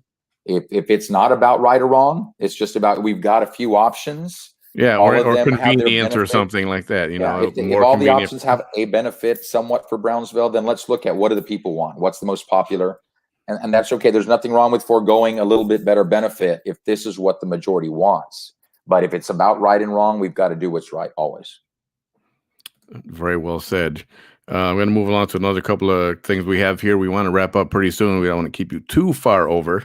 No, I I'm want to stay till 1 a.m. Not a problem. Yeah, and it's happened. It's happened. Your take on downtown Brownsville. Some say it's a mess. Some say it's stagnant. It's not what it could be. Just your opinion on, is it a hot mess down there? I wouldn't call it a hot mess, and I would not say it's stagnant. I'm absolutely seeing an uptick. It's not what it could be. And I know going back to when I was student body president in the 90s at UT Brownsville, I was preaching back then that the university and the city should partner, and we needed student housing. That should be a focus, because at a minimum, that would create a market of buyers who had downtown in close proximity. And when you've got people who have money to spend, the businesses come on their own. And I think that's been one of the missteps for many years, is that we're trying to get people to open businesses downtown, but there's no customers. There's not enough customers, and it's tough. Right. It's getting better now. But the focus should have been on housing down there. And I'm not talking about affordable housing. I'm talking about nice apartments, nice lofts, so that you've got buyers with disposable income who want to be able to just walk down the street to a cafe, to a restaurant for shopping. And if you bring in that type of a buyer, and you bring in that type of tourist, the businesses are going to come on their own. And then guess what? You don't need to offer any type of tax incentives to the businesses, because they will invest because they know it's worth it. And that's how we should be doing it, because I think there's too much taxpayer money that's been used the wrong way for downtown. There was a better way to spend it, and there's other areas of the city that need its attention as well. So there's a better way of doing things, and that's something I hope to be able to impart on the city, on how we look forward, on how we do things with any new development downtown. But I think it's absolutely headed in the right direction, not nearly as quickly as we'd like it. And I appreciate the local business owners who are investing and working hard, and who weathered the pandemic. God bless them, because that had to have been very rough to forego income for so long down there. So I'm very thankful to them. We need to do what we can for them. But yeah, I think we need to make sure we spend our tax dollars the wisest way possible, holistically as a city. Better to rehab, fix existing locations that are down there. Better to build new, maybe scrap a whole half a block or a whole one side of a block and just build new development? Or do you, keep what's there for the traditional value and rehab and restore? I love restoring old buildings, and I'm a big advocate for that where it makes sense. But it shouldn't just be, well, it's a 100-year-old building and it's going to cost you $10 million to bring it up to code, so suck it up and you've got to do that. No. Like, it's got to be cost effective. It's got to make sense. Where we can preserve, we absolutely should preserve. And the ordinances and the policies and procedures should all lend themselves to making it easier for that property owner to go the preservation route. Yeah. By the same token, if it doesn't make sense, if there's no historical value there, especially if we've got 500 buildings of the same architectural style, then we don't need to preserve all 500. And if it makes sense to wipe out a few to bring in something more modern that's going to serve the people better, that should absolutely be on the table for consideration. But all of those need to be taken on a case-by-case basis and looked at very closely, and ultimately just do what the right thing is. Yes, agreed. Let's get through some more of these comments while we wrap up kind of soon. You said you have no issue contacting someone for assistance, and that's fine, but how would you make it easier for the average citizen who doesn't have a working relationship with a councilman or somebody on the board or somebody on the commission? Again, communication and making it easier to communicate is a big thing right here. The biggest opportunity with regard to this, and this is one where I'm going to be able to bring a lot of improvement in, is the 546 help number. And it's not just a phone call anymore. It's not just an app. You can also do texting and chat with them now. The problem is it has not been run right for far too long. I had put in a request for grass that was not being kept up. It hadn't been mowed in several years that I'd been riding through that neighborhood on my bike. and I'd see snakes coming out of the grass. And this is on Stillman, right by the Lovely. woods. This is a nice part of town. Oh yeah. And it was a hazard. It was a health hazard. A year went by and it was not addressed. But when you followed up on the complaint I put in, it said completed. I'm like, where's the file? I'm like, one, you cannot just say something's completed. You need to be able to say X, Y, and Z was done, and that's why the job is completed. There should be pictures to follow it up.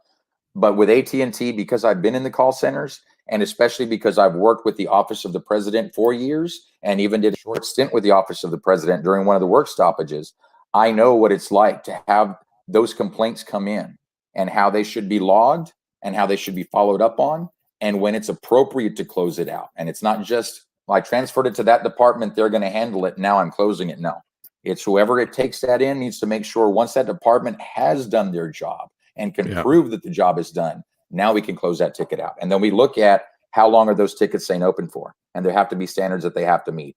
But one, the town halls like we talked about earlier, but 546 help needs to be revamped. And I've reached out to the city and I'm talking to a few of the folks there. I know they've got changes in the works. I have not seen what they're going to be yet, and I can't say that they'll meet my standards yet because I have very high standards. And because at AT&T we were dealing with the FCC, the Public Utilities Commission, the Better Business Bureau, you know, this was very important. This would lead to fines if we didn't do it right. The complaints of citizens of Brownsville should be no less important. Just because what's the penalty if we don't fix their problem? There isn't one. That's the wrong attitude, and that's happening today because it happened to me. So how would I make it easier? I would fix the call center and that process completely to make sure it is first class, so that when a citizen calls in a complaint, whether it's to their commissioner or to that number, it gets addressed in a timely manner with proper follow-up to that person. And you can log back in and look at it, and it shows you exactly where it is in its path to completion. Yeah, and I imagine that's more jobs created right there. You're going to need more people to outfit that. Yep. And that's one of the things I'm disappointed in is I've told the city I've got great experience in this area. They have yet to pull me in and tap me with ideas on how we should be doing this, or to consult on what plans they have. And I hope they're doing something great without my assistance. But like I say, my standards are high, and that's one of the first things I will be looking at. And even if I'm not elected, I'm going to keep my eye on it. And when those improvements come out, I'll be one of the first ones to criticize if they're not up to par. Very good. Juan Garcia. So, Roy, your answer to the question, you will continue to support the current city manager because, in your words, he is doing a great job. Obviously, he's not a fan of the city manager. So that was your opinion that he is doing a great job. Is that correct? I think my opinion was he is, even if we don't see it, he is working for us. That I know for a fact. Now, to say I will continue to support the city manager, I think you have an obligation to support all city employees from the top to the bottom. But it goes back to verify that they're doing their job. You hold them accountable. Are they delivering on what we're paying them to deliver on? And if they're not, you put a correction plan in place. And if they don't live up to it, then we've got to go a different direction. And I think when we write contracts also, and we've seen this, I don't know the details of the settlement at GBIC, and I don't know what the details would be of severing a contract with our current city manager if circumstances warranted it.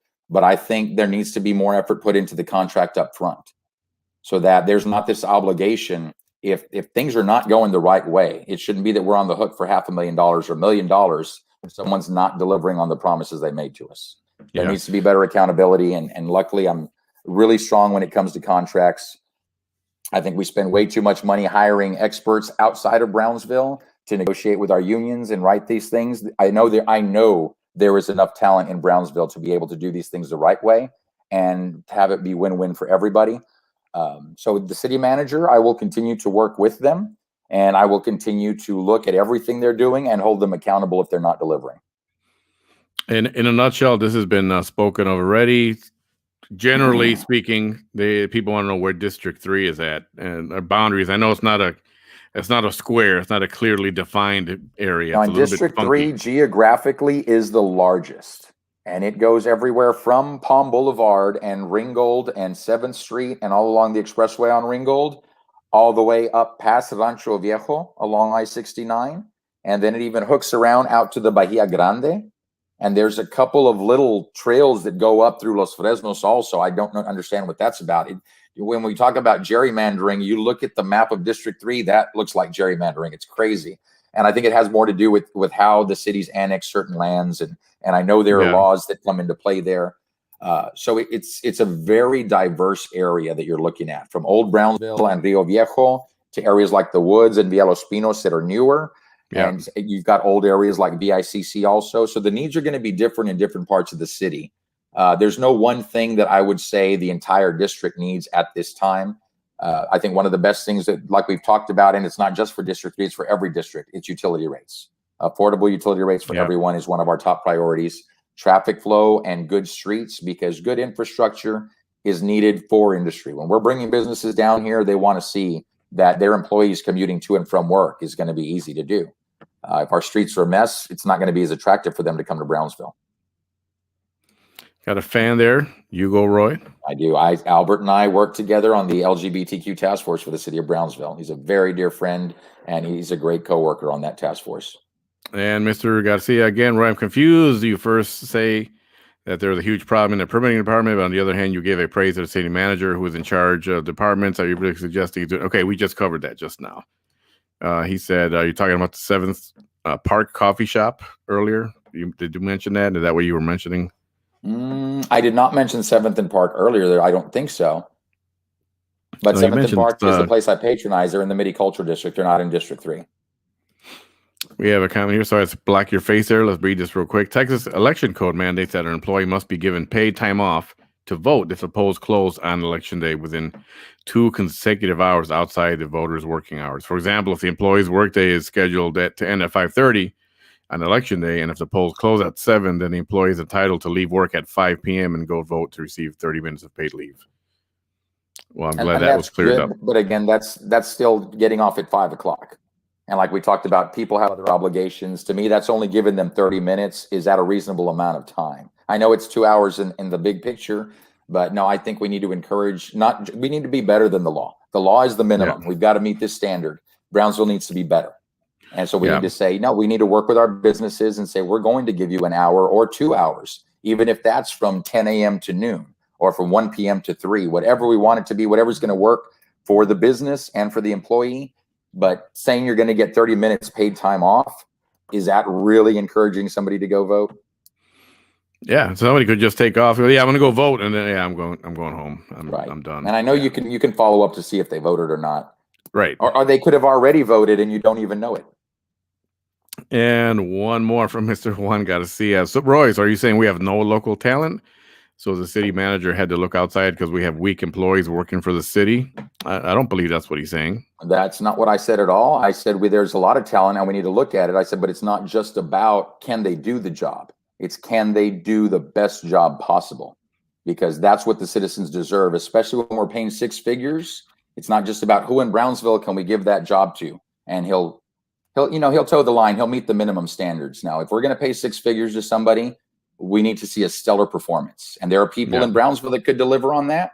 But if we don't have them applying for those jobs, then we should absolutely be open to outside talent coming in. And then again, it's the elected officials, the commission and the mayor who are elected by the people, whose job it is to hold those individuals accountable for that 6-figure salary. Agreed. From Joey Nojosa, Roy, articulate and well-educated and educated. What are your plans in 6 to 8 years? Yeah, what is your long-term goal here? Well, and that's going to be a great segue into the topic of term limits, because I know that's on the ballot in May. Yeah, that's correct. So if term limits go into effect, that's going to steer me in one direction or the other, of course, and I won't have a choice. I'll have to leave the commission in 8 years and either run for mayor, if that's even an option. And I need to look at what the ordinance would say, or look at some other type of office. I know I will continue to serve the public no matter what, whether it's on more nonprofit boards like I do today, or serving on other boards appointed by the county or the state or the city of Brownsville. But I want to continue a life of public service in 6 to 8 years. But on the topic of term limits, because I think that's important, and I know I've heard you mention it before, for Brownsville, I think term limits are wrong.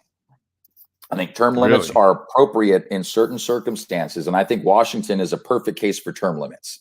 And the reason why it's different is because in Washington, and we've seen this, you have one party taking control, and the majority leader or the Senate leader, whoever it is, you've got one person saying, guess what? You all don't even get to debate that.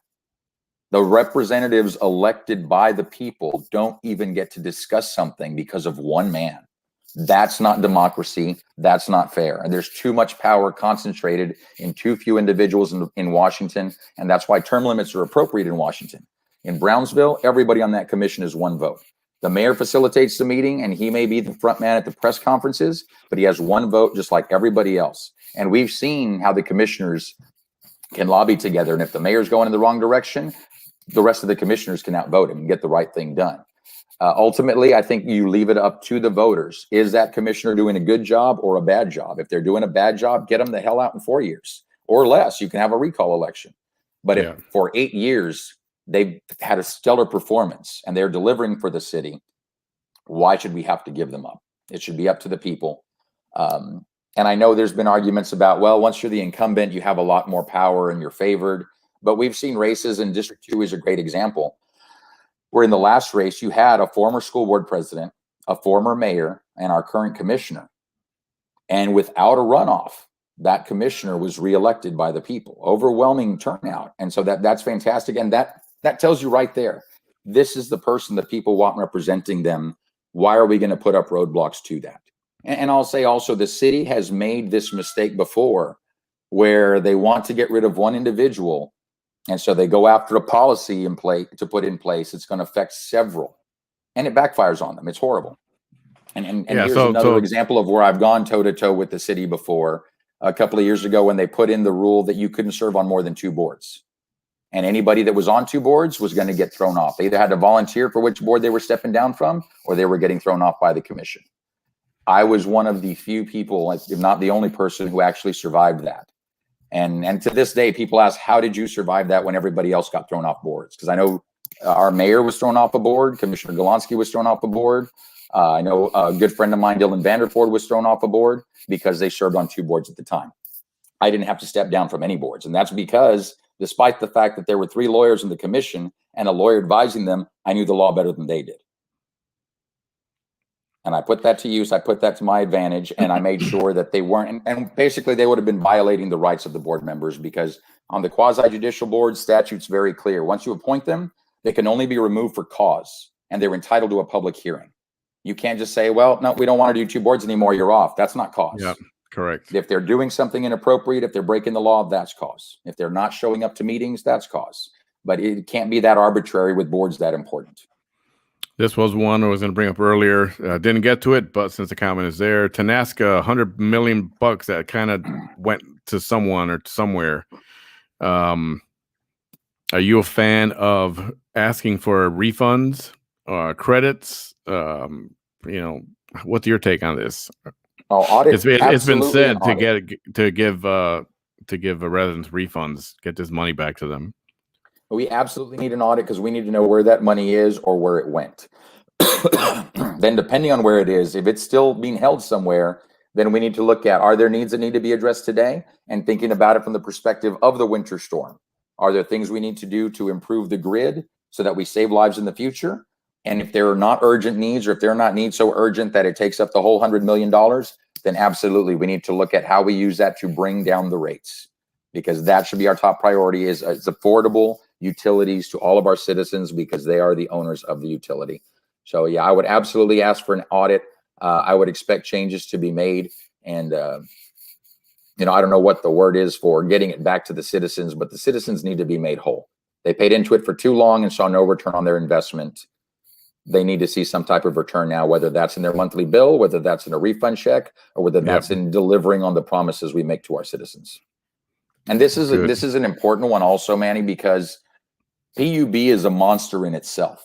Yeah. And they're appointed by the commission, but they've got their own board, they've got their own executives, and a lot of time they can be at odds with the commission. And that's when you talk about term limits also. If you've got a commission that's got a vision and can get some things done and make some changes that need to happen, but guess what? You've got a few that are going to roll off, and now you've got new faces coming in, and you don't have the coalition anymore fighting for what's right for the people, then you're at the mercy of people like the executives at PUB. And we don't want to be in that position. We want our elected officials to be able to represent us and fight for us and hold them accountable. Correct. There is some would have a problem with a controversial figure that you work with, and that is Mr. Moreno from Pink Egg Media. Yes. The question is are they working with you on your campaign? They are. And whether what you're paying, I don't think that's anything that need to be discussed right now, especially if it's Well, right I'm about now. to file the campaign finance report. Will be filed on April 1st. They'll see exactly how much I've paid out to Pink 8 Media. So once that comes out, everybody can look at that. I will say that Rodrigo is an old friend. I've known Rodrigo for well over 10 years. My ex-husband was an extra in one of Rodrigo's first movie. And then after that, I was an investor, and we still co-own the rights to a short film that we put out that won several awards on the film festival circuit. So I've had a great business relationship with Rodrigo. He's never done me wrong. I know that he's involved in some of the issues with Sylvia Atkinson, and I don't know what the details are from that perspective of what his role was or wasn't. But the justice system is going through its process. And if he's done something wrong and he's convicted of it, then I may reassess. But right now, to the best of my knowledge, he's not been convicted of anything. He's delivering on the services that I'm paying him for, and he's working with me because he knows I don't have $100,000 to spend on a campaign.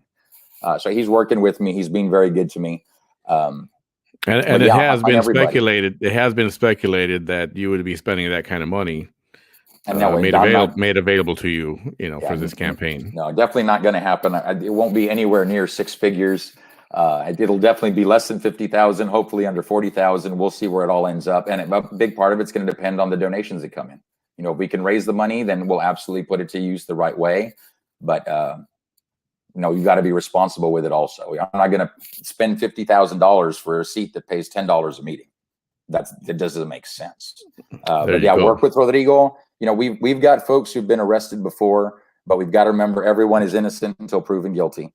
Yeah. So I'm not going to judge anybody. And we've got folks that have been exonerated on charges before, even though they had been charged and indicted. Mm-hmm. And it came out that they were fully exonerated, so that they shouldn't be judged based on anything like that, especially on rumor speculation. Wait and see, let the justice system work its process. And once those decisions come out, the facts come out, then we judge and go forward from there. Due process, let it happen. Absolutely. Thaddeus, you got a fan there? You tell him, Roy. I do. You got a hello from Miss Joe Guerrero. Hello, Joe. And the other RTV talk, you were there a few days ago. Had a conversation with them as well. Linda Lopez, being an advocate is a difficult road. Absolutely. It is. And I like to call myself an advocate and not an activist, because I think activists sometimes they want to go extreme and they want to make noise and they want to disrupt, as where I first want to try and work together and unite. And that's why I prefer the term advocate. So I'm very proud that they use that.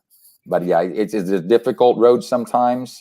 But in the long run, I think if you've got people whose hearts are in the right places and you can lay it out to them the right way and get them to see what the difference is between right and wrong, there's nothing you can't accomplish. Roy for mayor. You got another fan there. Yeah, Jeanette and I are old high school buddies. And we will close here. Teresa, Mr. De Los Santos, if you were not running and were a constituent at the voting booth right now and you had to select who you were going to vote for, which of the two candidates would you vote for, just hypothetically? That is a completely loaded question. Yes, it is. I absolutely wouldn't answer that, because I don't think it's fair to either of my opponents. Like I said, they both got some very fine qualities, and I respect what the will of the people will be on election day and as part of the early voting. And I respect also that everybody's entitled to their privacy on who they voted for and shouldn't be judged on that. And we don't judge people on what their political beliefs are. We should. So I would say that I would have two decent candidates to choose from, and I would have to think long and hard about who I'd cast my vote for if my name were not on the ballot with theirs. So having said that, in your own mind, without telling us who, but if you could just answer this, is there someone that you're worried about more than the other? Worried about more than the other? And now, again, you don't have to say names, just generically. Is there one of the two that I can't say when it comes to overly qualified or the best choice or more worried about? I can't say that either one outweighs the other. And that's 100% honest right there. Like I said, they both got their strengths. They both got their weaknesses, just like I've got mine. I'm going to respect the will of the voters. But no, there's no one that I would say is tipping the scale in either direction right now. Very good. Snoopy said, I think you handled the interview very well. Good luck to you, sir. Snoopy. And we'll close with this one more time. I enjoyed the show. Informative. Got a good perspective of your posture on important matters. Good luck. May the best candidate win. Thank you. Thank you, Teresa. And great questions. Great questions, guys. Thank you for your participation. Let me get this sucker off of here. Mr. De Los Santos, thank you very much for being here and spending a couple hours, just about a couple hours with us on a Thursday evening. I can make a 10-minute closing speech to get us there. Just kidding. You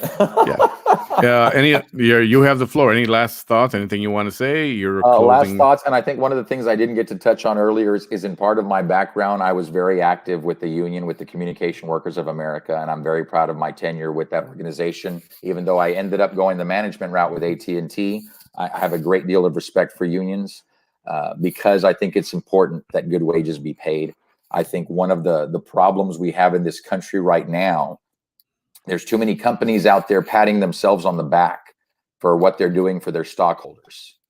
And that's great if you're doing great things for your stockholders because you're making money hand over fist.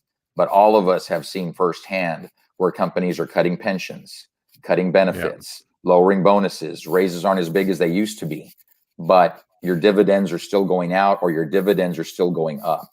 So that's not a testament to your stewardship and leadership as a corporation, as a board of directors. That tells me that you're claiming success on the backs of middle-class America, and that's wrong. So I think unions are very important. I think unions should be very strong. I'm looking forward to sitting down with the unions from the firefighters and the police officers, and I'm open to sitting down with any of the unions in our community because they need to be empowered and they need to be respected for being the voice of the people that they represent. Excellent. Mr. Good night, Mr. De Los Santos. Thank you again. We do have any of these forums or debates, if you will, set up. We will notify you. Excellent. And hopefully we'll see you maybe in the next week or so. Thank you for your time tonight. Anytime you have something to say, you're welcome back. Just let me know. I'll do that. Everyone, thanks for participating. Great night. Great interview. Again, if you haven't liked my page, Manny Behind the Mic, please give me a like and subscribe to me over on YouTube at Manny Behind the Mic. Thank you all. Have a great night, everyone. Good night, Manny. Good night, everyone.